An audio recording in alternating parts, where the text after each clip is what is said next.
Hello students, I am Harshita Rathore और मैं आप सबका एचएन अध्ययन पे स्वागत करती हूँ। आज की वीडियो में भी हम कुछ क्वेश्चंस को प्रैक्टिस करेंगे। जैसे कि हम पहले काफी सारी वीडियोस में काफी सारे क्वेश्चंस को प्रैक्टिस कर चुके हैं, इस वाली वीडियो में भी हम काफी सारे क्वेश्चंस को प्रैक्टिस करेंगे। काफी सारे जो क्वेश्चंस है उसमें से कुछ क्वेश्चंस आपके पीवाईक्यूज होंगे, कुछ क्वेश्चंस मैं नए बनाकर लेकर आई हूँ। ठीक है, तो सभी क्वेश्चंस काफी इंटरेस्टिंग है और सभी क्वेश्चन से आपको कुछ ना कुछ सीखने को ही मिलेगा, कोई नया टॉपिक ही आपको सीखने को मिलेगा। ठीक है, तो सभी क्वेश्चंस को अच्छे से प्रैक्टिस करनी है।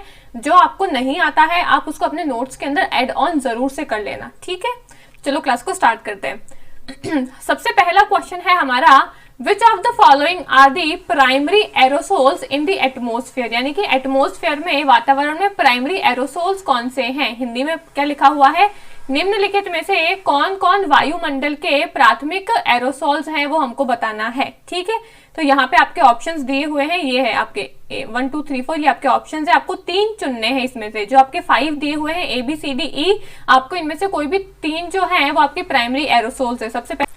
ठीक है, तो इसके ऑप्शंस दिए हुए हैं sea salt, black carbon, sulphate, nitrate और मिनरल पार्टिकल्स। आपको बताना है कि इनमें से कौन सा आपका प्राइमरी एरोसोल्स है। ठीक है, तो करेक्ट आंसर होगा आपका सी सॉल्ट, ब्लैक कार्बन और आपका मिनरल पार्टिकल्स। ये तीनों जो है ए, बी और ई जो है ये इसका करेक्ट आंसर है। ए, बी और ई यानी कि ऑप्शन नंबर सी जो है वो इसका करेक्ट आंसर है। ठीक है, सल्फेट और निट्रेट जो हैं वो आपके प्राइमरी एरोसोल्स नहीं माने जाते हैं। ऑप्शन नंबर सी और डी को एलिमिनेट कर दो तो आपके तीनों ऑप्शन चले जाएंगे, सिर्फ ऑप्शन नंबर 3 ही बचता है। ब्लैक कार्बन को हम सूट के नाम से भी जानते हैं, SOOT सूट के नाम से भी हम जानते हैं ब्लैक कार्बन को। ठीक है, ऑप्शन नंबर ए, बी और ई यानी कि सी ऑप्शन इसका करेक्ट आंसर है।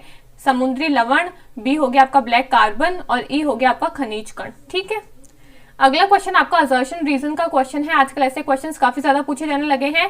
सबसे पहला आपसे असर्शन बोला हुआ है कि कार्बन मोनोऑक्साइड यानी कि CO has direct green house effect. Carbon monoxide का ग्रीन हाउस इफेक्ट है ना, ग्रीन हाउस पे डायरेक्टली है ना इफेक्ट पड़ता है, यानी कि ग्रीन हाउस पे डायरेक्टली प्रभाव पड़ता है कार्बन मोनोऑक्साइड का। ठीक है, फिर इसका कारण क्या बताया हुआ है, इसका रीजन दिया हुआ है कि carbon monoxide in the atmosphere can form carbon dioxide यानी कि CO2 and can also affect the concentration of methane यानी कि CH4।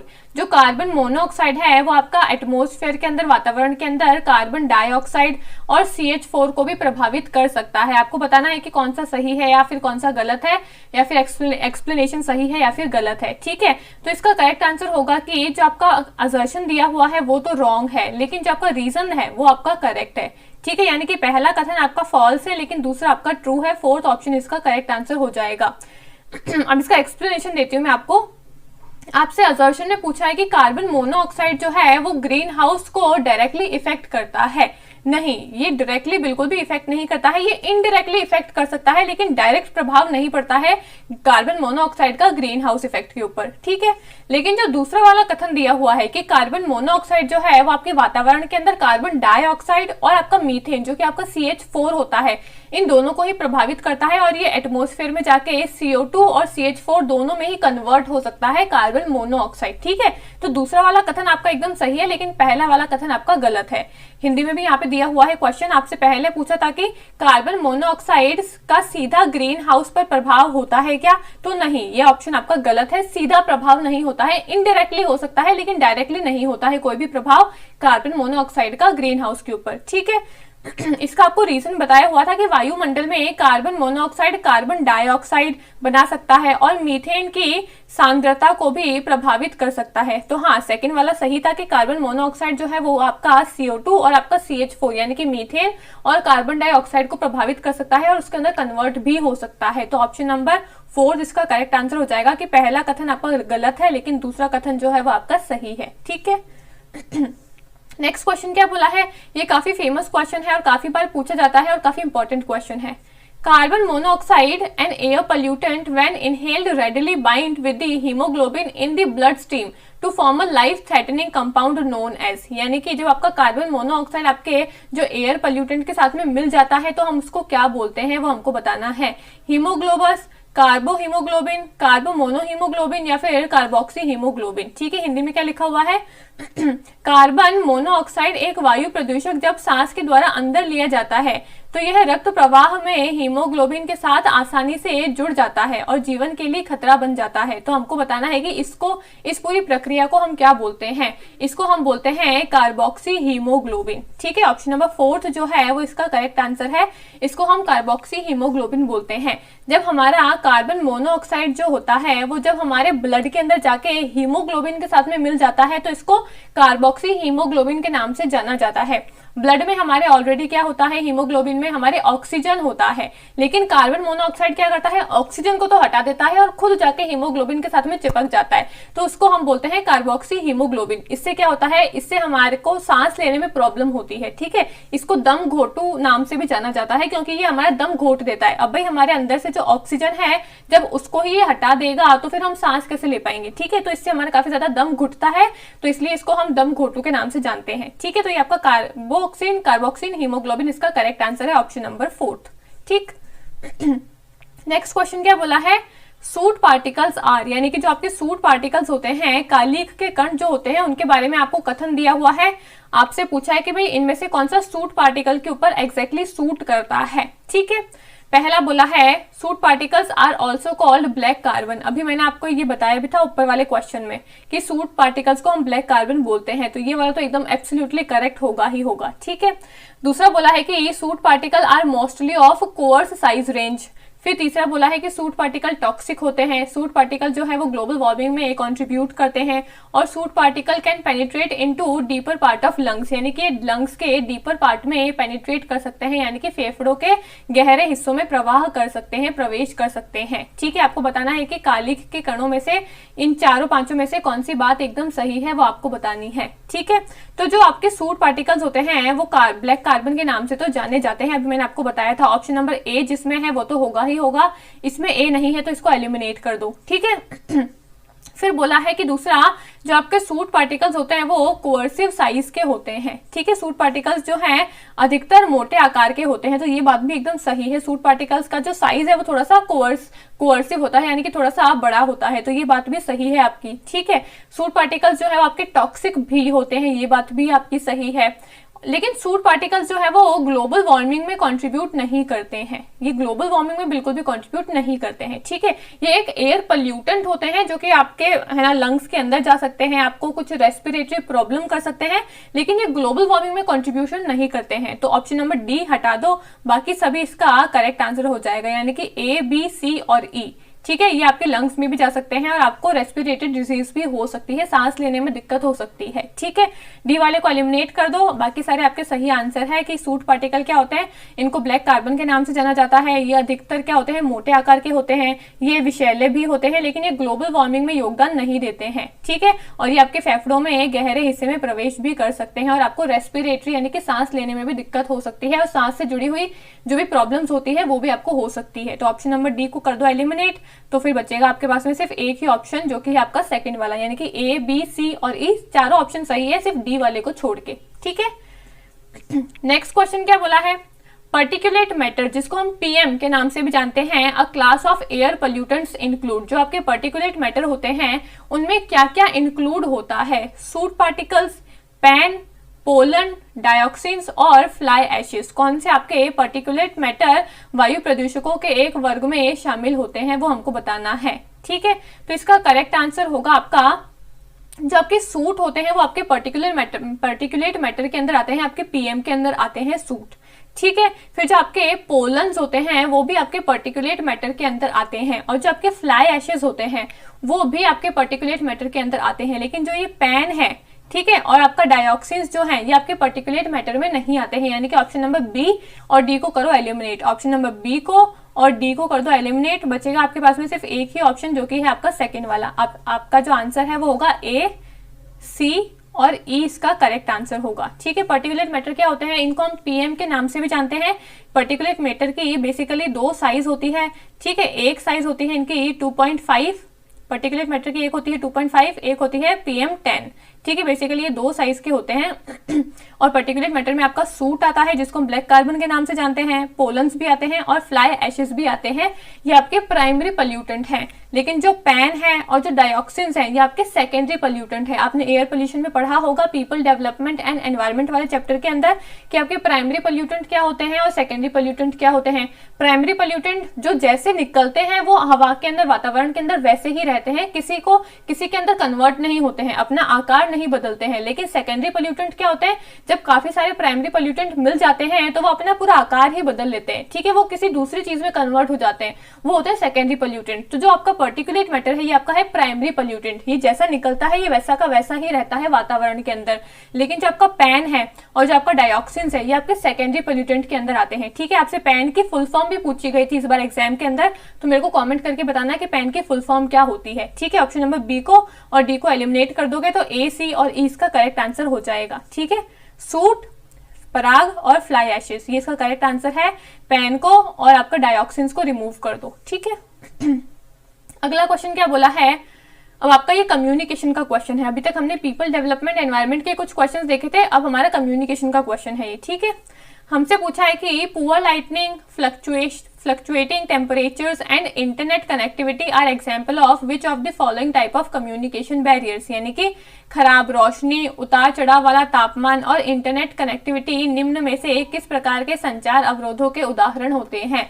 पुअर लाइटनिंग है, लाइट अच्छे से नहीं आ रही है, टेम्परेचर जो है वो फ्लक्चुएट हो रहा है यानी कि तापमान में उतार चढ़ाव हो रहा है, इंटरनेट की कनेक्टिविटी भी अच्छी नहीं है। तो ये कौन सा बैरियर है, कम्युनिकेशन के अंदर आपके काफी सारे बैरियर्स आते हैं। एक आता है आपका साइकोलॉजिकल बैरियर जो कि आपकी साइकोलॉजी, आपकी है ना मनोवैज्ञानिक बाधा होती है जो कि आपके मनोविज्ञान से जुड़ी हुई होती है, आपकी साइकोलॉजी से जुड़ी हुई होती है। एक होता है आपका सिमेंटिक बैरियर जिसको हम क्या बोलते हैं, शब्दों वाला बैरियर, जो हमारे वर्ड्स से जुड़ा हुआ होता है। जब भी हम कम्युनिकेशन के अंदर हार्ड वर्ड का यूज करते हैं, हार्ड वर्ड यानी कि काफी मैं ना टफ इंग्लिश वर्ड्स का यूज कर रही हूँ या फिर मैं काफी टफ हिंदी वाले वर्ड का यूज कर रही हूँ जो आपको समझ में ही नहीं आ रहे हैं, तो शब्दों के माध्यम से जो भी बैरियर होता है, जो भी बाधा होती है उसको हम सिमेंटिक बैरियर के नाम से जानते हैं। एक होता है आपका फिजिकल बैरियर। फिजिकल बैरियर क्या होता है, जो भी हमारी फिजिकल वातावरण है, जो भी हमारा भौतिक वातावरण है उसके अंदर किसी भी फिजिकल चीज की वजह से कोई भी बाधा आ रही है कम्युनिकेशन करने में, तो उसको हम बोलते हैं भौतिक बाधा या फिर फिजिकल बैरियर। तो यहाँ पे देखो, यहाँ पे साइकोलॉजी यानी कि आपके दिमाग से कुछ जुड़ा हुआ नहीं है। पुअर लाइटनिंग है, लाइट जो है या तो कम लाइट है या फिर डिम लाइट है या फिर लाइट आ ही नहीं रही है, ठीक है, अंधेरा अंधेरा हो रहा है, तो ये आपके साइकोलॉजी से जुड़ा हुआ नहीं है, ना ही आपके शब्दों से जुड़ा हुआ है, ये आपके भौतिक वातावरण से जुड़ा हुआ है। लेकिन भाई मैं जिस वातावरण में बैठी हूँ वहां पे लाइट नहीं है, वहां पे एकदम अंधेरा है, तो जब तक मेरे को आपका फेस नहीं दिखेगा तो मैं आपसे कम्युनिकेट कैसे कर पाऊंगी। तो भौतिक चीज की वजह से जब मेरे कम्युनिकेशन के अंदर कोई भी बाधा आती है तो उसको हम बोलते हैं फिजिकल बैरियर यानी कि भौतिक बाधा। तो ये पुअर लाइटनिंग जो है, इंटरनेट की कनेक्टिविटी नहीं है वहां पे, ठीक है, जहां मैं किसी ऐसे एरिया में रहती हूँ, किसी ऐसे हिली एरिया में रहती हूँ, वहां पे कनेक्टिविटी नहीं है इंटरनेट की, इंटरनेट वहां पे बिल्कुल भी नहीं आता है, ना ही वहां पे नेटवर्क आता है, तो मैं कम्युनिकेशन नहीं कर पाऊंगी। तो ये सब मेरे क्या है, फिजिकल बैरियर्स है। तो इसका करेक्ट आंसर होगा आपका ऑप्शन नंबर बी, यानी कि ये सब भौतिक बाधा के एग्जाम्पल्स हैं, ठीक है। अगला क्वेश्चन बोला है, does OTT use which of the following type of connection to streamline it shows and movies, यानी कि OTT अपने शो एवं मूवीज को कारगर बनाने के लिए निम्न में से किस प्रकार के कनेक्शन का उपयोग करता है। OTT क्या सैटेलाइट कनेक्शन का यूज करता है, केबल कनेक्शन का यूज करता है, या फिर हाई स्पीड इंटरनेट का यूज करता है, या फिर नन ऑफ द अबव का यूज करता है। तो OTT जो है वो आपका हाई स्पीड इंटरनेट यानी कि उच्च गति के इंटरनेट का यूज करता है अपनी मूवीज और शो को स्ट्रीमलाइन करने के लिए, ठीक है। ऑप्शन नंबर सी इसका करेक्ट आंसर है, ठीक। अगला क्वेश्चन बोला है आपसे, Which of the following are the drawbacks of asynchronous communication? निम्नलिखित में से कौन सा अतुल्यकालिक संचार का दोष है। ड्रॉबैक्स है यानी कि डिसएडवांटेज है, ठीक है। तो अब आपको समझना है कि जो असिंक्रोनस और सिंक्रोनस दो टर्म्स होती है कम्युनिकेशन में, एक होती है आपकी असिंक्रोनस, एक होती है आपकी सिंक्रोनस। इसका मतलब क्या है, अगर इसका मतलब पता होगा तो ये क्वेश्चन इजीली सॉल्व हो जाएगा, ठीक है। सिंक्रोनस क्या होता है, सिंक्रोनस होता है जब हम लाइव बात कर रहे हैं, लाइव मतलब जब हम आमने सामने बैठ के, एक दूसरे के आमने सामने बैठ के जब हम कम्युनिकेशन कर रहे हैं उसको बोलते हैं सिंक्रोनस कम्युनिकेशन, ठीक है। उसका ही ऑपोजिट होता है असिंक्रोनस कम्युनिकेशन। जब हम आमने सामने नहीं बैठे हैं, हम किसी मीडियम के थ्रू बात कर रहे हैं, हम किसी फोन पे बात कर रहे हैं या फिर चैटिंग पे बात कर रहे हैं, उसको बोलते हैं असिंक्रोनस कम्युनिकेशन। तो यहाँ पे आपसे असिंक्रोनस कम्युनिकेशन का ड्रॉबैक पूछा है, यानी कि जो असिंक्रोनस कम्युनिकेशन होता है, अतुल्यकालिक संचार जो होता है, उसका ड्रॉबैक क्या है, उसका दोष, उसका डिसएडवांटेज क्या है, वो आपसे पूछा है। ठीक है, तो इसमें पहला ऑप्शन दिया है कि absence of tone and body language cues, यानी कि आपके असिंक्रोनस कम्युनिकेशन में टोन और बॉडी लैंग्वेज के संकेतों का अभाव होता है। अब मैं आपसे फोन पे बात कर रही हूँ तो मेरे को आपकी बॉडी लैंग्वेज कैसी है, आपकी टोन कैसी है, उसका पता नहीं चलेगा। लेकिन अगर आप मेरे आमने सामने बैठे हो, हम दोनों आमने सामने बैठे हैं और आमने सामने बैठ के हम अगर कुछ बात कर रहे हैं तो मेरे को पता चलेगा कि आपकी बॉडी लैंग्वेज क्या है, आपकी बॉडी लैंग्वेज क्या बोलना चाह रही है। लेकिन मेरे को फोन पे थोड़ी ना पता चलेगा, तो ये आपका इसका एक ड्रॉबैक हो गया। ठीक है, फिर दूसरा बोला है कि it is not ideal for brainstorming and strategising. ये आपकी ब्रेनस्टॉर्मिंग जो एक है ना आपकी टेक्निक होती है, उसके लिए भी एक अच्छी फॉर्म नहीं है। ये भी बात एकदम सही है, ये भी इसका ड्रॉबैक हो गया। फिर सी वाला बोला है it create scheduling challenge due to time zone difference, यानी कि यह समय क्षेत्र के अंतर के कारण शेड्यूलिंग चुनौतियां पैदा करता है। ये आपका एक डिसएडवांटेज नहीं है। ये डिसएडवांटेज क्यों नहीं है? क्योंकि असिंक्रोनस कम्युनिकेशन के थ्रू मैं कहीं भी कभी भी कैसे भी अपने हिसाब से है ना कुछ भी कर सकती हूँ। अगर मैं आमने सामने बैठी हूँ तो मेरे को सेम टाइम पे दोनों जनों को एक साथ में सेम टाइम पे एक जगह पे रहना होगा। लेकिन उसी जगह अगर मैं है ना दूसरी तरफ अगर मैं असिंक्रोनस की बात करती हूँ तो असिंक्रोनस में क्या होता है, हम दोनों आमने सामने नहीं बैठे हैं। मैं कहीं और किसी और टाइम पे आपसे फोन पे बात कर सकती हूँ, आप कहीं और किसी और टाइम पे आप मेरे से फोन पे बात कर सकते हो। तो ये आपका कोई है ना डिसएडवांटेज नहीं है। ठीक है, ये आपका एक आप बेनिफिट बोल सकते हो इसको। तो ऑप्शन नंबर सी इसका गलत हो जाएगा। फिर डी वाला आपसे बोला है कि it help in real time communication, कि यह रियल टाइम संचार में भी मदद करता है। तो नहीं, ये वाला भी एकदम सही आंसर नहीं है, आपका डी ऑप्शन भी गलत हो जाएगा। ये रियल टाइम कम्युनिकेशन में बिल्कुल भी हेल्प नहीं करता है। ठीक है, ये किसका कैरेक्टरिस्टिक्स है? ये आपका सिंक्रोनस का कैरेक्टरिस्टिक्स है। ठीक है, तो सी और डी को एलिमिनेट कर दो, यहां से चला जाएगा सी, यहां से भी चला गया सी, यहां से भी चला गया। बचा क्या आपका? एक ऑप्शन बचा है जो कि है ए, यानी कि ऑप्शन नंबर ए और बी जो है ये इसका करेक्ट आंसर है। ये दोनों आपके असिंक्रोनस कम्युनिकेशन के ड्रॉबैक्स है। ठीक है, आपको सिर्फ इतना सा समझना है कि सिंक्रोनस और असिंक्रोनस क्या होता है। काफी इंपॉर्टेंट टर्म्स है और इनसे क्वेश्चंस बनते हैं कम्युनिकेशन के अंदर। ठीक है, सिंक्रोनस जब हम आमने सामने बैठे हैं, यानी कि जब हम रियल टाइम में कम्युनिकेशन कर रहे हैं। असिंक्रोनस जब हम आमने सामने नहीं बैठे हैं, ठीक है, तो वो होता है आपका असिंक्रोनस कम्युनिकेशन। ठीक है, ऑप्शन नंबर ए इसका करेक्ट आंसर है। ठीक, अगला क्वेश्चन बोला है which of the following statement are true about Swayam. Swayam को लेकर कौन सा कथन इसमें से सही है वो आपसे पूछा है। अब ये ट्रू, नॉट ट्रू या फिर फॉल्स, ऐसे जो वर्ड्स आते हैं क्वेश्चन में आपको उनको ध्यान से पढ़ना है। ठीक है, हमको बोला है कि इन चारों में से कौन सा स्वयं को लेकर सही है वो हमको बताना है।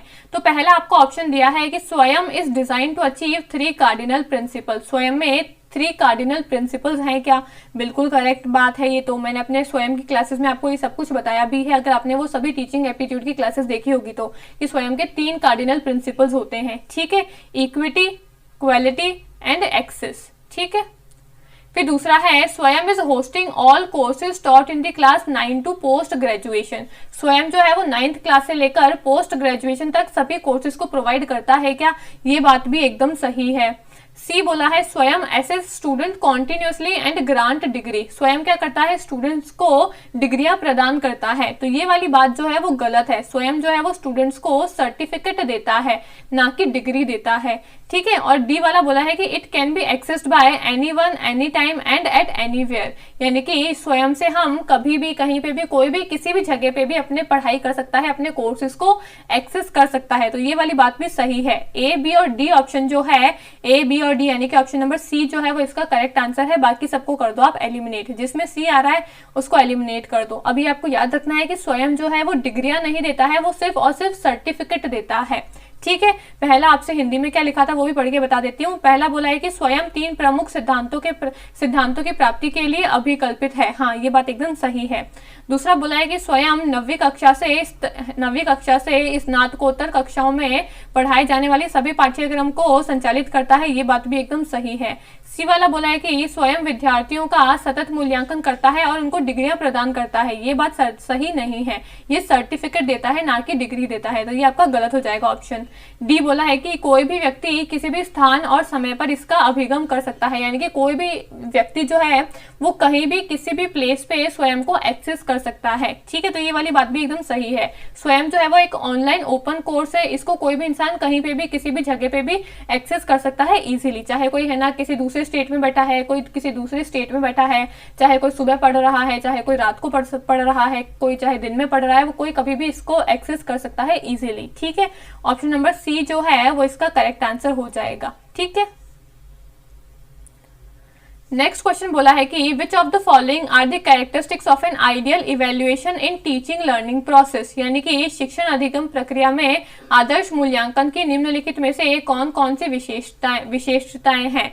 ठीक है, हमको बताना है कि कौन कौन सी विशेषताएं हैं एक है ना आदर्श मूल्यांकन की, एक आइडियल इवेल्यूएशन में कौन कौन सी कैरेक्टरिस्टिक्स होनी चाहिए वो हमको पूछा है। क्या एक आपके है ना आइडियल मूल्यांकन में, यानी कि एक आपके आइडियल इवेल्यूएशन के अंदर कॉम्प्रिहेंसिवनेस होनी चाहिए क्या, व्यापकता होनी चाहिए क्या, या फिर वैधता होनी चाहिए, वैलिडिटी होनी चाहिए क्या, रिलायबिलिटी यानी कि विश्वसनीयता होनी चाहिए, या फिर आपकी विषय निष्ठता यानी कि सब्जेक्टिविटी होनी चाहिए, क्या होनी चाहिए आपकी एक आइडियल इवेल्यूएशन के अंदर, आदर्श मूल्यांकन के अंदर। तो आदर्श मूल्यांकन में सब कुछ होना चाहिए एक चीज को छोड़ के, जो कि है आपकी सब्जेक्टिविटी। ये आपके आइडियल इवेल्यूएशन में, आदर्श मूल्यांकन में नहीं होना चाहिए। ऑप्शन नंबर डी को कर दो एलिमिनेट, ऑप्शन नंबर डी चला गया यहाँ से, और बाकी सारे जो हैं ए बी और सी ये आपके सही आंसर है। ठीक है, सिर्फ एक एक पॉइंट को एलिमिनेट करके हमारे आंसर निकल रहे हैं इजीली। ठीक है, अब से सब्जेक्टिविटी क्या है, सब्जेक्टिविटी होती है हमको हर एक प्रत्येक इंसान के उससे नहीं देखना है, हमको ऑब्जेक्टिव रहना है। सब्जेक्टिविटी में क्या हो सकता है, हम बायस हो सकते हैं, किसी के प्रति हम पक्षपात भी कर सकते हैं, लेकिन इवेल्यूएशन में हमको किसी के प्रति पक्षपात नहीं करना है। अगर मैं क्लास में पढ़ा रही हूँ और क्लास में अगर कोई मेरी जान पहचान का है तो ऐसा नहीं है कि भाई मैं उसको अच्छे नंबर दे दूंगी, और कोई मेरे जान पहचान का नहीं है तो मैं उसको हमेशा फेल ही करूंगी। नहीं, क्लास के अंदर मुझे ऑब्जेक्टिव रहना है, ना कि सब्जेक्टिव रहना है। ठीक है, तो इसलिए ये कभी भी एक है ना आदर्श मूल्यांकन का कैरेक्टरिस्टिक यानी कि विशेषता नहीं हो सकती है। ठीक है, तो ऑप्शन नंबर डी को कर दो एलिमिनेट। अगर यहाँ पे ऑब्जेक्टिविटी होता तो फिर वो आपका सही आंसर होता। ठीक है, लेकिन यहाँ पे सब्जेक्टिविटी है तो डी वाले को एलिमिनेट कर दो, बचा आपका ए बी और सी, ये सभी आपके सही आंसर है, ये सभी आपके आइडियल इवेल्युएशन के कैरेक्टरिस्टिक्स हैं। ठीक है, फिर नेक्स्ट क्वेश्चन है हमारा, इसमें लिखा हुआ है कि males and female students perform equally well in a numerical aptitude test, this statement indicates, यानी कि यहाँ पे बताया हुआ है, आपको एक स्टेटमेंट दी है, male and female student perform equally well in a numerical aptitude test. ये बताया हुआ है कि एक एप्टीट्यूड का टेस्ट हुआ है जिसके अंदर मेंस ने और फीमेल्स ने, ठीक है, दोनों ने इक्वली परफॉर्म किया है, दोनों ने बराबर परफॉर्मेंस की है, दोनों ने मेल और फीमेल ने। ठीक है, अब ये स्टेटमेंट जो है ये किसकी है, ये रिसर्च हाइपोथेसिस की है, ये नल हाइपोथेसिस की है, ये डायरेक्शनल हाइपोथेसिस की है, या फिर ये स्टैटिस्टिकल हाइपोथेसिस की है। ये पूरी स्टेटमेंट जो है इन चारों में से कौन सी हाइपोथेसिस को दर्शाती है। हिंदी में क्या लिखा है एक बार पढ़ के बता देती हूँ। यहाँ पे लिखा है कि एक संख्यानात्मक अभिक्षमता परीक्षण में पुरुष तथा महिला विद्यार्थी एक समान प्रदर्शन करते हैं। यह कथन निम्न में से किसको इंगित करता है वो आपको बताना है। अनुसंधान परिकल्पना, शून्य परिकल्पना, दिशात्मक परिकल्पना, या फिर सांख्यिकीय परिकल्पना। कौन सी परिकल्पना है, कौन सी हाइपोथेसिस है वो आपको बताना है। तो ये है आपकी नल हाइपोथेसिस। ठीक है, आपकी ना ही ये रिसर्च हाइपोथेसिस है, ना ही आपकी डायरेक्शनल या फिर स्टैटिस्टिकल हाइपोथेसिस है, ये आपका नल हाइपोथेसिस का स्टेटमेंट है या फिर एग्जाम्पल कह सकते हो। ठीक है, ऑप्शन नंबर सेकंड इसका करेक्ट आंसर है। अब यहाँ पे समझो ये हाइपोथेसिस का टॉपिक क्या होता है। हाइपोथेसिस जो है वो इंपॉर्टेंट है, आपसे हर बार हाइपोथेसिस से एक क्वेश्चन आपको देखने को मिलेगा ही मिलेगा, चाहे वो आपसे हाइपोथेसिस टेस्टिंग के बारे में पूछ लेंगे या फिर नल और अल्टरनेटिव हाइपोथेसिस के बारे में पूछ लेंगे, लेकिन हाइपोथेसिस से आपको एक क्वेश्चन देखने को पक्का मिलेगा ही मिलेगा रिसर्च एप्टीट्यूड में। ठीक है, तो हाइपोथेसिस होती क्या है, परिकल्पना होती क्या है। जब भी मेरी कोई प्रॉब्लम है जिसके ऊपर मैं रिसर्च करने वाली हूँ तो उसको मेरे को उसका सोल्यूशन फाइंड आउट करना पड़ेगा। रिसर्च जो भी मेरी प्रॉब्लम है उसकी मैं रिसर्च करूंगी, फिर मैं लास्ट में जाके उस मेरी है ना हाइपोथेसिस की टेस्टिंग करूंगी और ये देखूंगी कि भाई जो मेरा प्रॉब्लम था अब उसका मैंने सोल्यूशन क्या निकाला है। ठीक है, लेकिन अब मैं सोल्यूशन जो है वो अपनी हाइपोथेसिस के बेसिस पे निकालूंगी, यानी कि अपनी परिकल्पना के आधार पे निकालूंगी मैं उस प्रॉब्लम का सोल्यूशन। कैसे निकालूंगी, मैंने कोई प्रॉब्लम सोची कि भाई ये प्रॉब्लम है, जिसके ऊपर मेरे को रिसर्च करनी है। अब उस प्रॉब्लम का पहले मैं खुद उसकी परिकल्पना बनाऊंगी, यानी कि परिकल्पना मतलब उसका टेंटेटिव सोल्यूशन, उसका टेम्पररी सोल्यूशन क्या हो सकता है मेरे अनुसार, वो मैं बनाऊंगी। अब हो सकता है कि ये जो मेरा सोल्यूशन है ये मेरा सही भी हो सकता है या फिर गलत भी हो सकता है, लेकिन मुझे जो लगता है मैं उसका वो सोल्यूशन तैयार करके रख लूंगी। फिर मैं उस सोल्यूशन को टेस्ट करूंगी और फिर टेस्ट करने के बाद में उस सोल्यूशन को जो मैं टेस्ट करूंगी उसको ही हाइपोथेसिस टेस्टिंग बोलते हैं, ठीक है। और फिर टेस्ट करने के बाद में मुझे पता चलेगा कि भाई ठीक है, मेरी जो मैंने सोल्यूशन बनाया था वो मेरा सोल्यूशन सही निकला या फिर गलत निकला। सही निकलता है तो हम बोल देते हैं कि भाई जो मेरी हाइपोथेसिस थी वो एकदम ठीक थी। अगर सही नहीं होती है तो हम चेंज करके लिख देते हैं कि भाई मैंने सोचा था कि ये इसका सोल्यूशन होना चाहिए था, लेकिन इसका सोल्यूशन ये ना आकर ये आया है। उसमें कोई बड़ी बात नहीं है, कोई प्रॉब्लम नहीं होती है, ठीक है। तो ये होती है बेसिकली हाइपोथेसिस का मतलब, परिकल्पना का मतलब कि हम क्या करते हैं, हमारा टेंटेटिव सोल्यूशन बनाते हैं किसी प्रॉब्लम का, एक टेम्पररी सोल्यूशन निकालते हैं कि भाई हमारे अनुसार उस प्रॉब्लम का, उस समस्या का समाधान क्या हो सकता है। वो आपकी परिकल्पना, आपकी हाइपोथेसिस होती है बहुत ही सरल भाषा के अंदर, ठीक है। अब हाइपोथेसिस को अगर हम मोटा मोटा देखें तो ये दो तरीके की होती है। एक होती है आपकी रिसर्च हाइपोथेसिस, एक होती है आपकी नल हाइपोथेसिस, ठीक है। वैसे काफी सारे टाइप्स की है, यहाँ पे डायरेक्शनल लिखा हुआ है, स्टैटिस्टिकल लिखा हुआ है, नॉन डायरेक्शनल होती है, और भी काफी सारे टाइप्स की हाइपोथेसिस होती है। लेकिन अगर हम एक बड़े प्रोजेक्ट पे देखें तो इसको हम रिसर्च हाइपोथेसिस या फिर अल्टरनेटिव हाइपोथेसिस के नाम से भी जानते हैं, या फिर एक होती है हमारी नल हाइपोथेसिस, ठीक है। अब इन दोनों में क्या डिफरेंस होता है। रिसर्च हाइपोथेसिस कहती है कि जो दो आपके वेरिएबल्स हैं उन दोनों वेरिएबल्स में कोई ना कोई अंतर है। वो कहती है या तो एक वेरिएबल आपका बड़ा होगा या फिर एक वेरिएबल आपका छोटा होगा, या फिर दोनों क्या है, अनइक्वल होंगे। ये तीनों सिंबल्स आपको याद रखने हैं, ये है आपकी रिसर्च हाइपोथेसिस के सिंबल्स। यानी कि रिसर्च हाइपोथेसिस जो है वो कहती है कि जो भी आपके दो चर हैं उन चरों के बीच में कुछ ना कुछ अंतर होगा। या तो चर जो है, दोनों चर उसमें से एक छोटा होगा, एक बड़ा होगा, एक कम होगा, एक ज्यादा होगा, लेकिन दोनों कभी भी इक्वल नहीं होंगे, बराबर नहीं होंगे, ठीक है। दूसरी तरफ जो नल हाइपोथेसिस है, नल हाइपोथेसिस कहती है कि आपके जो दोनों वेरिएबल्स हैं, जो आपके दोनों चर हैं, उनके बीच में कोई भी छोटा बड़ा कोई भी अंतर नहीं होगा।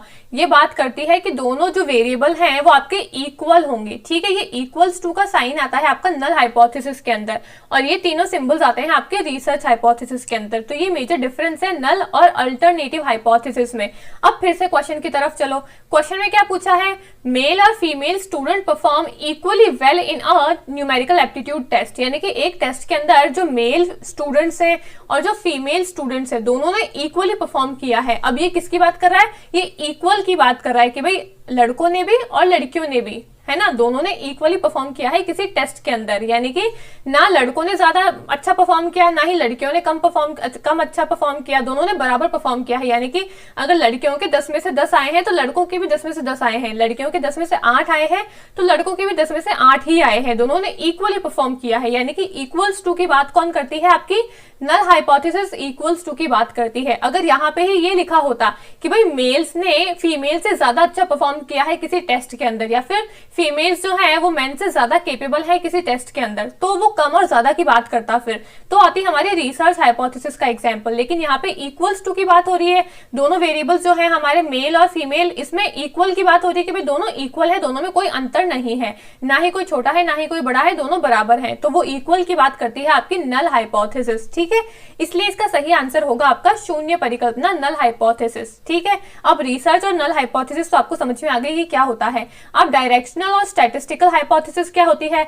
डायरेक्शनल हाइपोथेसिस होती है जिसमें हमको पॉपुलेशन के बारे में डायरेक्शन पता होती है। डायरेक्शन यानी कि जो हमारी पॉपुलेशन है, जो हमारी वेरिएबल्स हैं, आप कुछ भी बोल सकते हो, वो वेरिएबल्स की डायरेक्शन क्या है, ठीक है। डायरेक्शनल हाइपोथेसिस में हमको हमारी पॉपुलेशन के बारे में पता होता है, उसकी डायरेक्शन पता होती है कि भाई इसमें से कौन सा कम है कौन सा ज्यादा है, ठीक है। और एक होती है आपकी नॉन डायरेक्शनल जिसमें हमको अपनी पॉपुलेशन के बारे में डायरेक्शन पता नहीं होती है, ठीक है।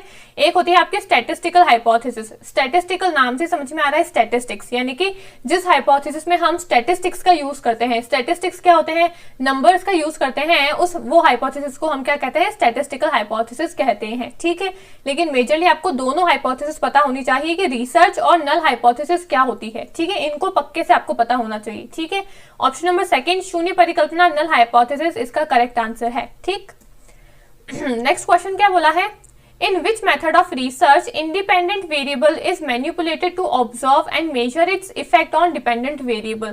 यानी कि हिंदी में क्या लिखा है, निम्नलिखित कौन सी शोध विधि में स्वतंत्र चरों को आश्रित चरों पर उसके प्रभाव को देखने एवं मापने के लिए व्यवहार में लाया जाता है? हमको बताना है कि ये चार आपकी रिसर्च के टाइप्स बताए हुए हैं, ex post facto, experimental, case study और हिस्टोरिकल मेथड। ठीक है, इसमें से हमको बताना है कि हम कौन सी रिसर्च के अंदर इंडिपेंडेंट वेरिएबल को मैनिपुलेट और ऑब्जर्व करते हैं डिपेंडेंट वेरिएबल पे उसका असर देखने के लिए। यानी कि आपका जो स्वतंत्र चर होता है उसका हम है ना, उसको हम मैनिपुलेट करते हैं उसका असर डिपेंडेंट वेरिएबल पे यानी कि आश्रित चर के ऊपर उसका प्रभाव देखने के लिए। ये सब हम किसके अंदर करते हैं? आपने अगर रिसर्च के टाइप्स और मेथड्स अगर अच्छे से पढ़े होंगे तो ये सारी बातें सिर्फ एक ही रिसर्च के अंदर हो सकती है, वो होती है आपकी एक्सपेरिमेंटल यानी कि प्रायोगिक विधि के अंदर। आपका जो इंडिपेंडेंट और जो डिपेंडेंट वेरिएबल होते हैं और जो आपका मैन्युपुलेशन होता है, मैन्युपुलेशन सबसे कीवर्ड है यहाँ पे, ये मैन्युपुलेशन आपकी एक्सपोस्ट फैक्टो रिसर्च में नहीं होता है। जो आपकी समयोत्तर विधि होती है यानी कि एक्सपोस्ट फैक्टो रिसर्च होती है, इसमें हम है ना मैन्युपुलेशन नहीं करते हैं। जो हमारे चर होते हैं आश्रित चर और हमारा है ना स्वतंत्र चर यानी कि इंडिपेंडेंट और डिपेंडेंट वेरिएबल्स जो हमारे होते हैं उसके अंदर हम कोई भी हेर फेर यानी कि मैन्युपुलेशन हम नहीं करते हैं एक्सपोस्ट फैक्टो रिसर्च के अंदर। लेकिन जो एक्सपेरिमेंटल मेथड आता है, हमारा एक्सपेरिमेंटल रिसर्च आती है, उसके अंदर हम मैन्युपुलेशन करते हैं दोनों ही चरों के अंदर, दोनों ही वेरिएबल्स के अंदर। तो मैन्युपुलेशन यहाँ पे कीवर्ड है। ठीक है, मैन्युपुलेशन जब भी देख लो तो एक्सपोस्ट फैक्टो और एक्सपेरिमेंटल लिखा हो तो आपको एक्सपेरिमेंटल के पास में ही जाना है, एक्सपोस्ट फैक्टो में कोई भी मैन्युपुलेशन नहीं होता है। ठीक है, फिर आती है आपकी केस स्टडी, इसमें कोई वेरिएबल्स और इंडिपेंडेंट और डिपेंडेंट वेरिएबल ही नहीं होते हैं। और फिर आती है आपकी हिस्टोरिकल मेथड, इसमें भी ऐसा कोई वेरिएबल वगैरह कुछ होता ही नहीं है, तो इन दोनों को तो वैसे ही आप एलिमिनेट कर दोगे। फिर बच्चे मोस्टली कंफ्यूज हो जाते हैं एक्सपोस्ट फैक्टो में और एक्सपेरिमेंटल में, तो आपको यहाँ पे मैन्युपुलेशन कीवर्ड देखना है। हम मैन्युपुलेशन करते हैं एक्सपेरिमेंटल रिसर्च के अंदर, यानी कि हम हेर फेर करते हैं चरों के अंदर एक्सपेरिमेंटल रिसर्च के अंदर, ना कि एक्सपोस्ट फैक्टो के अंदर। ठीक है, ऑप्शन नंबर सेकंड जो है प्रायोगिक विधि वो इसका सही आंसर है। ठीक है, अब आपको यहाँ पे वेरिएबल्स के बारे में भी थोड़ा सा पता होना चाहिए कि इंडिपेंडेंट वेरिएबल क्या होता है, एक होता है आपका डिपेंडेंट वेरिएबल। तो ये वेरिएबल्स क्या होते हैं? ठीक है, एक होता है आपका इंडिपेंडेंट वेरिएबल यानी कि आपका स्वतंत्र चर, एक होता है आपका डिपेंडेंट वेरिएबल यानी कि आश्रित चर। अब नाम में ही लिखा है ये डिपेंडेंट है, अब किस पे डिपेंडेंट होगा? इंडिपेंडेंट वाले पे। ठीक है, आश्रित चर जो है वो आपके स्वतंत्र चर के ऊपर क्या होता है ना, डिपेंड रहता है, आश्रित रहता है। ठीक है, अब जो इंडिपेंडेंट वेरिएबल होता है आपका, स्वतंत्र चर होता है आपका, उसके अंदर हम क्या कर सकते हैं? हम उसके अंदर मैन्युपुलेशन कर सकते हैं। मैन्युपुलेशन का मतलब बोलते हैं ना, ये आपने सुना होगा कि भाई बहुत लोग बोलते हैं कि मैं तो काफी ज्यादा मैन्युपुलेटिव हूँ। मैन्युपुलेटिव से उनका क्या मतलब होता है कि वो अपने अनुसार लोगों को बदल सकते हैं, है ना, अपने अनुसार लोगों के बिहेवियर को, लोगों के व्यवहार को वो अपने अकॉर्डिंग चेंज कर सकते हैं। तो यहाँ पे मैन्युपुलेशन का सेम मतलब है। इंडिपेंडेंट वेरिएबल जो होता है हमारा स्वतंत्र चर जो होता है उसके अंदर हम हमारे अनुसार हेरफेर कर सकते हैं, बदलाव कर सकते हैं। ठीक है, और फिर उसका क्या असर होता है डिपेंडेंट वेरिएबल पे यानी कि आश्रित चर पे, वो हमको देखना होता है। तो ये मेजर डिफरेंस होता है आपका इंडिपेंडेंट और डिपेंडेंट वेरिएबल के अंदर। ठीक है, अब अगर मैं आपको इसका एग्जांपल लेके बताऊं तो मैं ये कहती हूँ कि मुझे रिसर्च करनी है जिसमें मेरे दो वेरिएबल्स हैं। एक तो है कि मुझे बच्चों की हाइट देखनी है। ठीक है, बच्चों की मुझे हाइट देखनी है कि कॉम्प्लेन पीने से, कॉम्प्लेन या फिर हॉर्लिक्स जो भी कह लो, उसको पीने से क्या बच्चों की हाइट में कोई असर होता है या फिर नहीं होता है। ये मेरे दोनों वेरिएबल्स हो गए, दोनों चर हो गए। ठीक है, अब यहाँ पे मेरा इंडिपेंडेंट और डिपेंडेंट वेरिएबल क्या होगा? सबसे पहले तो उसको मेरे को ढूंढ के निकालना है। जो मेरा कॉम्प्लेन है वो है मेरा इंडिपेंडेंट वेरिएबल और जो मेरी हाइट है ना वो है मेरा डिपेंडेंट वेरिएबल। यानी कि कॉम्प्लेन हो गया मेरा स्वतंत्र चर और हाइट हो गई मेरी आश्रित चर। ठीक है, अब कॉम्प्लेन मेरा स्वतंत्र चर यानी कि इंडिपेंडेंट वेरिएबल कैसे है? जिस वेरिएबल के अंदर हम हेरफेर कर सकते हैं वो हमारा इंडिपेंडेंट वेरिएबल होता है, जिसके अंदर हम मैन्युपुलेशन कर सकते हैं वो हमारा इंडिपेंडेंट वेरिएबल होता है यानी कि स्वतंत्र चर होता है। अब यहाँ पे देखो कि हम हेरफेर किस में कर सकते हैं? क्या हम हाइट को छोटा बड़ा कर सकते हैं? क्या नहीं कर सकते हैं, लेकिन हम कॉम्प्लेन की मात्रा को तो कम ज्यादा कर सकते हैं। भाई हाइट तो हमारे बस में नहीं है, लेकिन कॉम्प्लेन की मात्रा देना 1 चम्मच 2 चम्मच 4 चम्मच 5 चम्मच वो तो हमारे बस में है ना, तो हम कॉम्प्लेन की मात्रा तो कम ज्यादा कर सकते हैं, लेकिन क्या इंसान की हाइट को छोटा बड़ा कर सकते हैं? वो नहीं कर सकते। तो यहाँ पे हम हेरफेर किस में कर सकते हैं? कॉम्प्लेन में कर सकते हैं। तो जिसमें हम हेरफेर कर सकते हैं, मैन्युपुलेशन कर सकते हैं, वो होता है हमारा इंडिपेंडेंट वेरिएबल। तो यहाँ से मैंने निकाल लिया कि कॉम्प्लेन हो गया मेरा इंडिपेंडेंट वेरिएबल और मेरी जो है ना हाइट है बच्चों की वो हो गया मेरा डिपेंडेंट वेरिएबल। ठीक है, अब मैं क्या करूंगी, मेरे को बच्चों की है ना कॉम्प्लेन का असर देखना है कि बच्चों के हाइट के ऊपर कॉम्प्लेन का कोई असर होता है या फिर नहीं होता है। अब मैं क्या करूंगी, बच्चों को कॉम्प्लेन दूंगी। मैंने 1 चम्मच कॉम्प्लेन दिया, मैंने 2 चम्मच कॉम्प्लेन दिया, और फिर मैंने चेक किया कि भाई क्या है ना हाइट बढ़ रही है या फिर नहीं बढ़ रही है। ठीक है, तो अब मैं इसमें अपनी हाइपोथेसिस लगाऊंगी कि भाई हाँ ठीक है, कॉम्प्लेन से बच्चों की हाइट जो है वो बढ़ सकती है। लेकिन फिर मैं बाद में है ना उस हाइपोथेसिस को टेस्ट करूंगी, और फिर बाद में जाके मेरे को पता चला कि भाई जो मैंने हाइपोथेसिस, जो मैंने परिकल्पना बनाई थी वो मेरी गलत निकली। गलत क्यों निकली?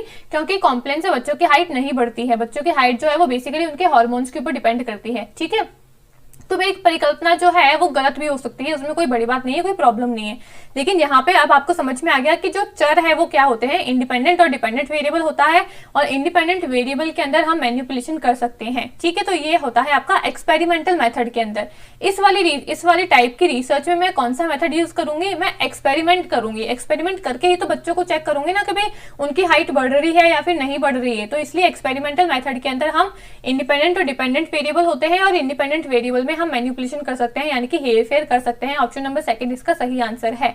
ठीक है, अब हमारा नेक्स्ट क्वेश्चन आता है पीपल डेवलपमेंट एंड एनवायरनमेंट वाले चैप्टर का। हमसे पूछा है कि green house gases absorb radiation energy mostly in which of the following region of solar spectrum, यानी कि हरित ग्रह गैस, ग्रीन हाउस गैस सौरमंडल यानी कि सोलर सिस्टम में निम्नलिखित किस क्षेत्र में अधिकांशतः विकिरण ऊर्जा को अवशोषित करती है। जो हमारी ग्रीन हाउस गैसेस है वो कौन सी रेडिएशन एनर्जी को लेती है सोलर स्पेक्ट्रम में, तो ये हमारी इंफ्रारेड को लेती है। ठीक है, इंफ्रारेड को लेती है। ऑप्शन नंबर सी जो है अवरक्त वो इसका सही आंसर है। ठीक है, अब नेक्स्ट क्वेश्चन बोला है कि which of the following statement are correct in the respect of green house gas. Green house gas को लेकर हमको कुछ कथन दिए हुए हैं, हमको बताना है कि कौन सा कथन जो है वो सही है या फिर गलत है। नहीं, हमको सिर्फ सही वाला ही बताना है, करेक्ट ही बताना है, गलत नहीं बताना है। ठीक है, तो इसका भी आपको ध्यान देना है कि आपको सही पूछा है, गलत पूछा है, क्या पूछा है। ठीक है, हमको यहाँ पे सिर्फ सही पूछा है, करेक्ट पूछा है।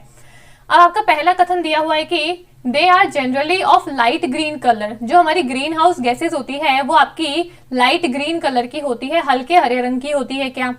फिर आता है कि they absorb thermal radiation emitted by earth. Earth जो हमारी थर्मल रेडिएशन निकालती है ये उनको एब्जॉर्ब कर लेती है। ग्रीन हाउस गैसेस क्या करती है, वे पृथ्वी से उत्सर्जित तापीय विकिरण को अवशोषित कर लेती है, उनको एब्जॉर्ब कर लेती है।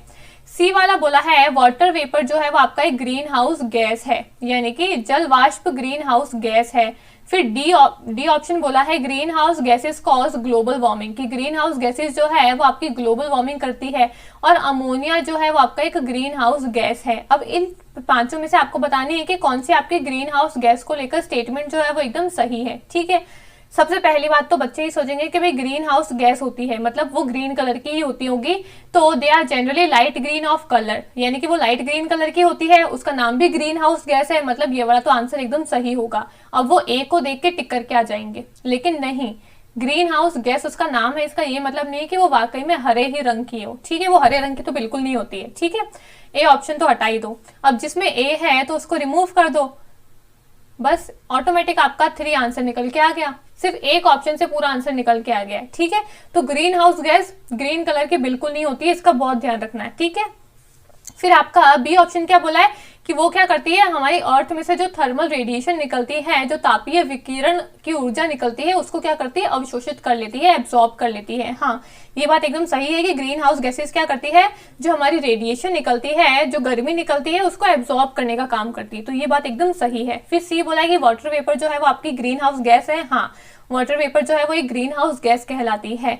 फिर ग्रीन हाउस गैसेस जो है वो ग्लोबल वार्मिंग करती है, ये भी आपसे पूछा है, तो ग्रीन हाउस गैस जो है वो ग्लोबल वार्मिंग का कारण है। अब ग्रीन हाउस गैसेस जो होती है वो हमारी अर्थ के लिए इंपॉर्टेंट भी होती है, क्योंकि यहाँ पे बी ऑप्शन में क्या लिखा है, वो क्या करती है, जो हमारी थर्मल रेडिएशन निकलती है उसको एब्जॉर्ब करने का काम करती है। ठीक है, अब बच्चे पूछते हैं मैम ग्रीन हाउस गैस जब हमारी अर्थ के लिए इंपॉर्टेंट होती है तो फिर वो ग्लोबल वार्मिंग का कारण बन रही है, तो जब ग्लोबल वार्मिंग का कारण बन रही है तो फिर इंपॉर्टेंट कैसे हुई। कोई भी चीज की जब वो लिमिट में होती है तो वो ठीक होती है, जब उसकी मात्रा बढ़ जाती है, वो जब लिमिट से ज्यादा हो जाती है तब फिर वो हमारे लिए नुकसानदायक होती है। तो वैसे ही यहाँ पे ग्रीन हाउस गैसेस के साथ में केस है। ग्रीन हाउस गैसेज अगर लिमिट के अंदर होती है तब तो वो हमारी क्या करती है, रेडिएशंस को एब्जॉर्ब करने का काम करती है। लेकिन अगर वो भी लिमिट से ज्यादा निकलने लग जाती है तो फिर वो भी हमारे लिए डेंजरस बन जाती है और फिर वो क्या करती है, ग्लोबल वार्मिंग करती है। ठीक है, तो अगर लिमिट के अंदर ग्रीन हाउस गैसेज है हमारे वातावरण में तो उसकी हमको जरूरत है, वो होना भी चाहिए। लेकिन अगर लिमिट से ज्यादा बढ़ जाती है ग्रीन हाउस गैसेज तो फिर उससे आपकी ग्लोबल वार्मिंग होती है। ठीक है, इन दोनों ही बातों का आपको ध्यान रखना है। तो आपको ऑप्शन नंबर डी जो है वो भी सही हो जाएगा कि ग्रीन हाउस गैसेज जो है वो आपकी ग्लोबल वार्मिंग करती है। ठीक है, और फिर पूछा है कि अमोनिया एक ग्रीन हाउस गैस है, तो नहीं, अमोनिया ग्रीन हाउस गैस नहीं होती है। ऑप्शन नंबर सी जो है, बी, सी और डी, ये इसका सही आंसर है। ये तीनों इसके सही आंसर है। ठीक है, बी, सी और डी इसके सही आंसर है। एक तो बी हो गया, एक सी हो गया और एक डी हो गया। ठीक है, नेक्स्ट क्वेश्चन क्या बोला है, which of the following gases have the maximum global warming potential. GWP सबसे ज्यादा यानी कि सबसे मैक्सिमम कौन सी गैस का होता है, मीथेन का, निट्रियस ऑक्साइड का, कार्बन डाइऑक्साइड का या फिर कार्बन मोनोऑक्साइड का। ठीक है, हिंदी में क्या लिखा है, निम्नलिखित में से कौन सी गैस अप्रत्यक्ष रूप से ग्रीन हाउस इफेक्ट का कारण बन सकती है, methane, nitrogen dioxide, nitrous dioxide, carbon dioxide या फिर कार्बन मोनोऑक्साइड। यानी कि मैक्सिमम GWP जो है ग्लोबल वार्मिंग पोटेंशियल वो किसका होता है वो हमको बताना है। अब यहाँ पे एक बहुत इंपॉर्टेंट कंसेप्ट आता है, आजकल ये पूछा जाने लगा है, तो पहले हम इसको समझते हैं कि भाई ग्लोबल वार्मिंग पोटेंशियल क्या होता है, फिर उस क्वेश्चन पे हम चलेंगे। ठीक है, अब आपका ग्लोबल वार्मिंग पोटेंशियल में आपकी कुछ गैसेस दी हुई है। एक दी हुई है आपकी कार्बन डाइऑक्साइड, और कार्बन डाइऑक्साइड के बेसिस पे हम क्या करते हैं, बाकी सभी गैसेस को नापते हैं। यानी कि कार्बन डाइऑक्साइड जो है इसको हम लेते हैं एज अ बेस। ठीक है, इसको हम बेस लेते हैं और फिर बेस के अनुसार बाकी जितनी भी गैसेस हैं हम उनको नापते हैं कि भाई कार्बन डाइऑक्साइड से कौन सी कितनी ज्यादा है। ठीक है, अब ग्लोबल वार्मिंग पोटेंशियल होता क्या है, ग्लोबल वार्मिंग पोटेंशियल है, इसके अंदर हम दो चीजों के बेसिस पे हमारी जो गैसेस निकलती है, जो हमारी ग्रीन हाउस गैसेस है, उनको हम दो आधार पे नापते हैं। सबसे पहला आधार होता है कि कौन सी गैस कितनी ज्यादा रेडिएशंस को एब्जॉर्ब कर रही है। अभी हमने देखा कि ग्रीन हाउस गैसेस क्या करती है, जो भी रेडिएशंस निकलती है, जो भी तापमान निकलता है उसको एब्जॉर्ब करने का काम करती है। ठीक है, तो सबसे पहला तो हमारा ये पॉइंट होता है कि भाई कौन सी गैस कितना ज्यादा एब्जॉर्ब कर रही है, कितना ज्यादा थर्मल रेडिएशन को एब्जॉर्ब कर रही है। सबसे पहला पॉइंट तो ये देखते हैं हम। और फिर दूसरा देखते हैं कि कौन सी गैस कितनी ज्यादा लंबे समय तक हमारे वातावरण में रहती है। इन दो बेसिस के ऊपर हम पूरी ग्लोबल वार्मिंग पोटेंशियल को देखते हैं। यानी कि ग्लोबल वार्मिंग पोटेंशियल को देखने के दो तरीके होते हैं, यानी कि दो पॉइंट के बेसिस पे हम ग्लोबल वार्मिंग पोटेंशियल को जांचते हैं। सबसे पहला तरीका क्या होता है, हम ये देखते हैं कि कौन सी गैस हमारे वातावरण में सबसे ज्यादा लंबे समय तक रहती है। और दूसरी बात हम क्या देखते हैं, दूसरी बात हम ये देखते हैं कि कौन सी गैस जो है वो कितनी ज्यादा थर्मल एनर्जी को एब्जॉर्ब करके रखती है। ठीक है, इन दो बातों को आपको ध्यान में रखना है। अब इसमें मैंने आपसे कहा कि कार्बन डाइऑक्साइड को हम एज अ बेस मानते हैं। ठीक है, अब हमने कहा कि कार्बन डाइऑक्साइड जो है ये क्या है, 100 साल तक इसका जो बेस है वो हमने 1 मान लिया है कि भाई है ना, 1 जो है वो कार्बन डाइऑक्साइड का बेस है। अब इस 1 के आधार पे हम देखेंगे कि मीथेन जो है वो कितनी है ना मात्रा में एब्जॉर्ब करती है आपकी रेडिएशंस को और कितने लंबे समय तक ये एनवायरनमेंट में रहती है। फिर ऐसे ही हम निट्रियस ऑक्साइड को देखेंगे, ऐसे ही हम क्लोरोफ्लोरोकार्बन को, हाइड्रोफ्लोरोकार्बन को और आपकी सल्फर हेक्साफ्लोराइड को और नाइट्रोजन ट्राइफ्लोराइड को देखेंगे। ठीक है, तो यहाँ पे हमने कार्बन डाइऑक्साइड को एज अ बेस माना है। ठीक है, आपसे एग्जाम में ये भी पूछ सकता है कि भाई हमने इसमें बेस किसको माना है, तो बेस हमने कार्बन डाइऑक्साइड को माना है। अब इसके आधार पे हम बाकी सारी गैसेस को देखेंगे। ठीक है, कार्बन डाइऑक्साइड का बेस हमने 1 रखा है। ठीक है, किसी भी चीज को जब हम नापते हैं तो उसका बेस हम या तो 0 या फिर 1 रखते हैं और फिर उसके आधार पे 0 भी नहीं रखते, हम 1 रखते हैं और फिर उसके आधार पे हम बाकी सबको नापते हैं। ठीक है, तो कार्बन डाइऑक्साइड का बेस यहाँ पे 1 है। ठीक है, उसी तरीके से मीथेन जो है उसका बेस है यहाँ पे 25। ठीक, निट्रियस ऑक्साइड जो है N2O इसका बेस है 265। ठीक है, क्लोरोफ्लोरोकार्बन जो है यानी कि CFC12, अब इसको CFC12 इसका जो नाम है, जो साइंटिफिक नेम है वो भी आपको याद रखना है। इसका बेस होता है 10,200। ये जो नंबर है ये आपके अप्रोक्सीमेट नंबर है, कोई परफेक्ट नंबर नहीं है, ये कम भी हो सकते हैं ज्यादा भी हो सकते हैं, लेकिन आपको थोड़ा सा ध्यान में रखना है कि भाई हाँ मीथेन जो है वो 21, 22, 23, 24, 25 के बीच में आएगा। निट्रियस ऑक्साइड जो है वो 265 के आसपास आएगा। 10,200 तक आपका CFC आएगा। फिर HFC आता है आपका 12,400 तक। फिर हेक्साफ्लोराइड आता है आपका 23,500 तक। ठीक है, इसको आपको नहीं देखना है, सिर्फ यहाँ तक ही आपको बेसिकली चेक करना है इसको। ठीक है, ये है आपका ग्लोबल वार्मिंग पोटेंशियल का पूरा चार्ट। तो इनके नंबर्स भी याद रखने हैं, कौन सा पहले आता है कौन सा बाद में आता है वो भी आपको याद रखना है। ठीक है, ये होता है आपका ग्लोबल वार्मिंग पोटेंशियल, जिसको हम 2 बेसिस के ऊपर देखते हैं। वो 2 बेसिस क्या है वो भी मैंने आपको बता दिए। ठीक है, अब चलते हैं क्वेश्चन की तरफ। क्वेश्चन में क्या पूछा था कि मैक्सिमम ग्लोबल वार्मिंग पोटेंशियल किसका है, सबसे ज्यादा ग्लोबल वार्मिंग पोटेंशियल किसका है। यहाँ पे ऑप्शन में दिया हुआ है methane, nitrous oxide, carbon dioxide और कार्बन मोनोऑक्साइड। तो हमने देखा था कि यहाँ पे निट्रस ऑक्साइड जो है वो सबसे हाईएस्ट है, मीथेन का तो कम है। ठीक है, यहाँ पे देख लो मीथेन जो है उसका तो कम है, 25 ही है। निट्रस ऑक्साइड का 265 है। कार्बन डाइऑक्साइड हमने देखा ही नहीं है इसके अंदर, और ना ही हमने कार्बन मोनोऑक्साइड देखा है, तो इन दोनों को तो हटा ही दो। ठीक है, मीथेन और निट्रस ऑक्साइड में से निट्रस ऑक्साइड का सबसे ज्यादा होता है ना global warming potential. Option number 20 का सही आंसर है। ठीक है, नेक्स्ट क्वेश्चन बोला है amongst the following green house gases whose global warming potential is considered as 1, यानी कि 1 ग्लोबल वार्मिंग पोटेंशियल किसका है। तो मैंने आपको बताया था कि कार्बन डाइऑक्साइड को हम एज अ बेस मानते हैं और बेस नंबर हमने इसका 1 बताया है। ठीक है, और कार्बन डाइऑक्साइड का बेसिस पे हमने methane, nitrous oxide, chlorofluorocarbon, hydrofluorocarbon, sulphur hexafluoride इन सबको नापा है। तो 1 बेस किसका है, कार्बन डाइऑक्साइड का है। ऑप्शन नंबर 3 जो है वो इसका करेक्ट आंसर है। ठीक है, हिंदी में भी लिखा है कि निम्नलिखित पादप ग्रह यानी कि ग्रीन हाउस गैसों में से किसकी वैश्विक तापन संभाव्यता GWP जो है आपका वो 1 माना जाता है। तो वो है आपका कार्बन डाइऑक्साइड यानी कि CO2। ठीक है, तो ये थी हमारी आज की क्लास। आई होप आपको क्लास अच्छी लगी होगी, आपको कंसेप्ट भी अच्छे लगे होंगे, आपको क्वेश्चंस भी समझ में आए होंगे। किसी भी क्वेश्चन में अगर आपको दिक्कत होती है, नहीं समझ में आ रहा है, तो आप मेरे से कमेंट करके पूछ सकते हो। मैं सभी क्वेश्चंस का जवाब देने की कोशिश करती हूँ। ठीक है, और आप हमारे टेलीग्राम चैनल को भी ज्वाइन कर सकते हो। ठीक है, क्लास अच्छी लगे तो इसको लाइक एंड शेयर भी कर देना। Thank you.